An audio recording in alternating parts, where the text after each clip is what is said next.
Aku keluar dari kamar dan menuju ke ruang tamu. Waktu aku nyalain lampu, tiba-tiba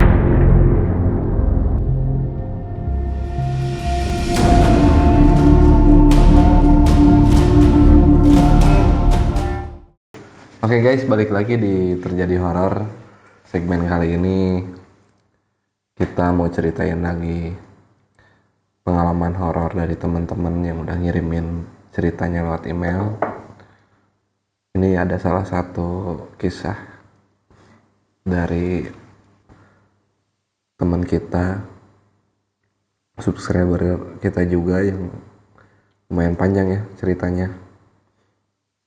Oke, langsung aja ya kita ceritain.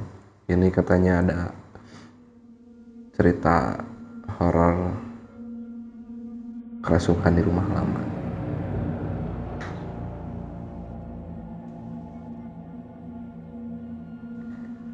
Jadi ceritanya, aku baru aja pindah ke kota untuk kuliah,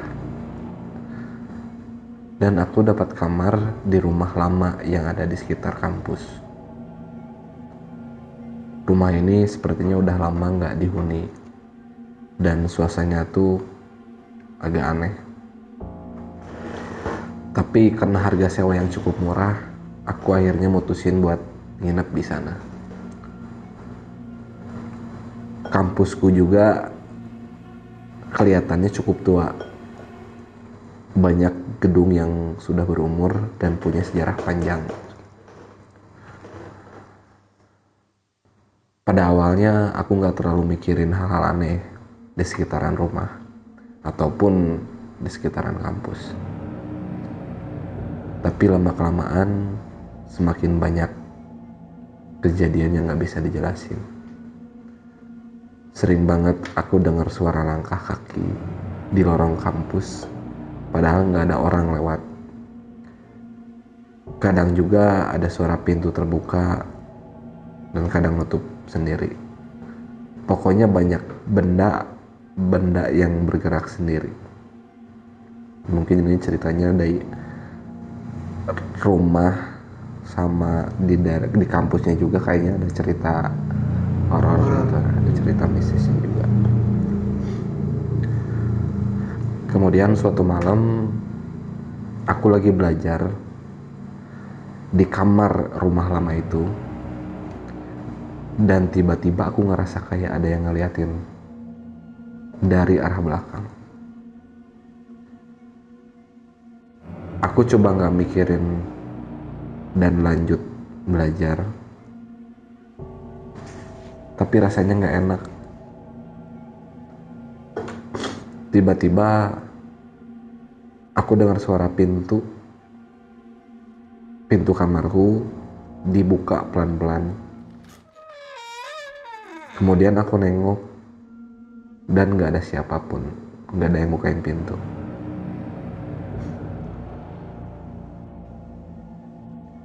Pas aku berdiri untuk ngecek dan mastiin, tiba-tiba aku ngelihat bayangan hitam di pojokan ruangan sambil ngelihat ke arahku. Kemudian aku langsung kaget, dan seketika bayangan itu tiba-tiba menghilang.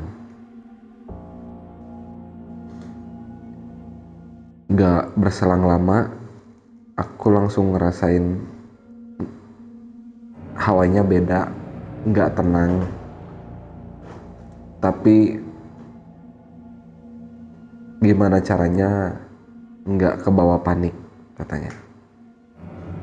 Kemudian setelah itu aku mutusin buat tidur lebih awal.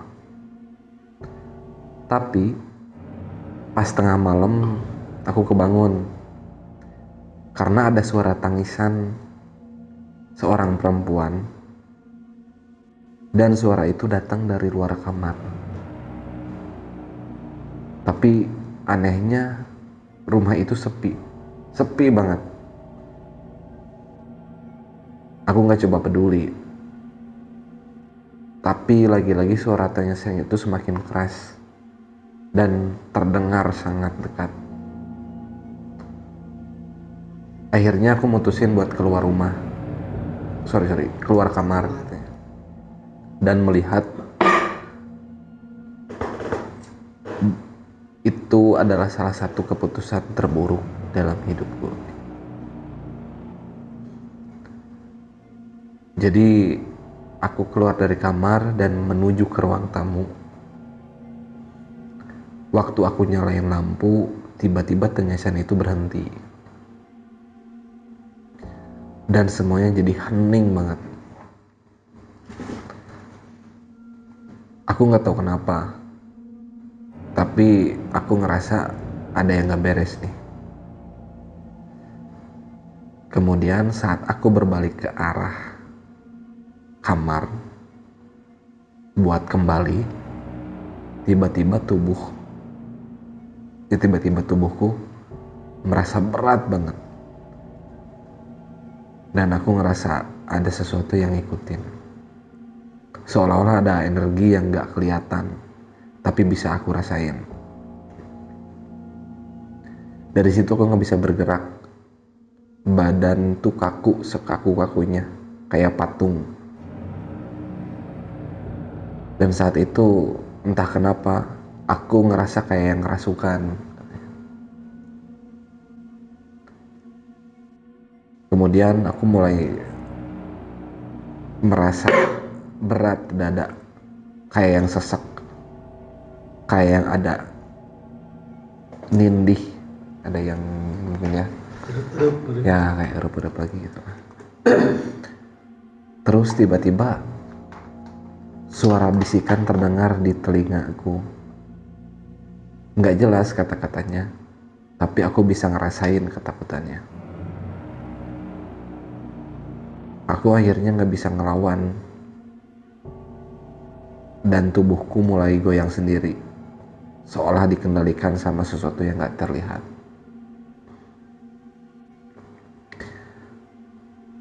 Akhirnya temanku yang juga tinggal di rumah itu datang buat ngebantu. Waktu dia masuk, aku mulai bisa menggerakkan badan dan bisa ngomong seperti biasa. Dan ternyata dia ngerasa ada yang gak beres di rumah itu.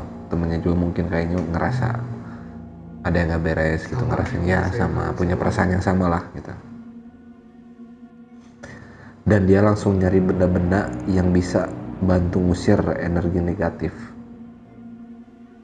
Dan kita akhirnya berdoa bersama. Dan secara perlahan tubuh aku mulai bisa bergerak dan kembali kayak biasa lagi.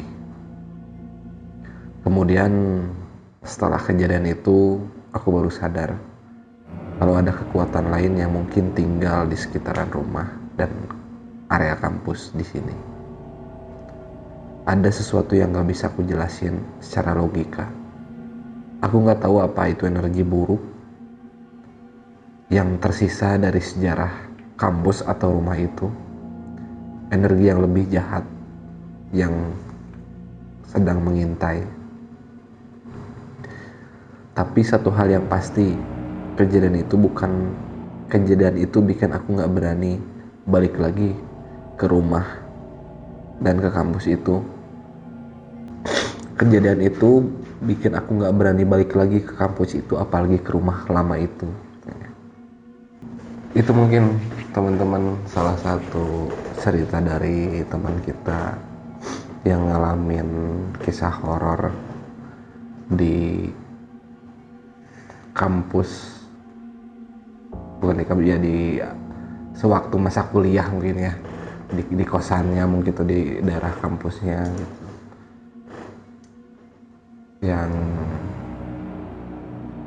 bisa pernah kita rasain juga kayak tadi kejadiannya nggak bisa gerak. Kalau di kita mah, di orang Sunda mah dibilangnya tuh gerup-gerup gitu ya. Gerup.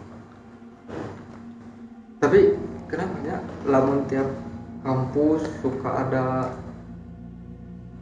terjadi hal-hal yang yang aneh-aneh gitu. cerita-cerita cerita. Apakah memang kumaha ya, memang terganggu gitu Ya, pada mungkin saat pembangunan atau kumaha. bangunannya bekas kuburan gitu ya tahu. ya balik lagi mungkin karena sejarahnya dulu bekas apa gitu kan, kita nggak Masa tahu. ada we kejadian teh. Pasti ada,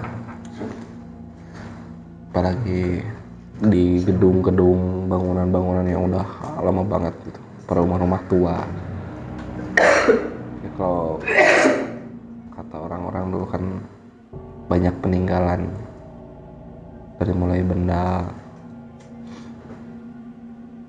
ya, benda-benda mungkin ada benda-benda pusaka atau gimana kan nggak tahu ya. Itu mungkin salah satu cerita dari teman kita yang cukup horor, mistis ya. Terima kasih yang udah ngirimin ceritanya buat teman-teman, thank you banget. Mungkin nanti nextnya kita bakalan bacain lagi cerita-cerita horor, urban legend, pengalaman dari teman-teman. Itu aja mungkin untuk segmen kali ini. Nanti balik lagi di Terjadi Horor.